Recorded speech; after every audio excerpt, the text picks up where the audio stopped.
Hello guys, તો આજે મેં બટાકાના ભજીયા બનાવ્યા હતા અને તેની માટે ચણાનો લોટ લીધો હતો.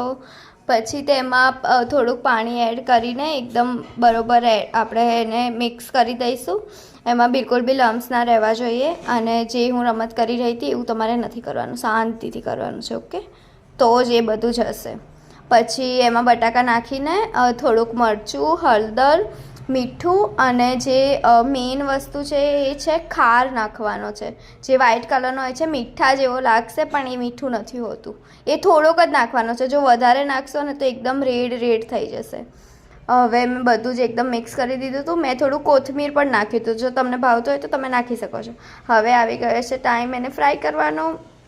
તો મસ્ત રીતે આપણે એને કઢાઈમાં તળી દઈશું.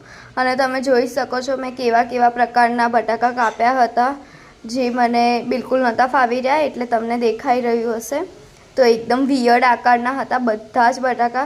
અને આપણે હવે એને ગેસ કરીશું કે કયા કયા આકારના છે. તો એક તો મમ્મી માટે મરચાં બી કરી દીધા હતા મેં ગાઈસ. અને હવે આપણે બટાકામાં થોડુંક ઉપરથી બી મેં મરચું વપરાવ્યું છે. જો તમને ના ભાવતું હોય તો ના બી કરી શકો છો. હવે આપણે જે બટાકાના શેપ છે જે મેં કાપ્યા હતા એને જોઈશું. તો ગાઈસ આ કમેન્ટ કરશો તમને આ કયો શેપ લાગી રહ્યો છે. મારી મમ્મીને તો ચાંદમામા જેવું લાગી રહ્યું હતું.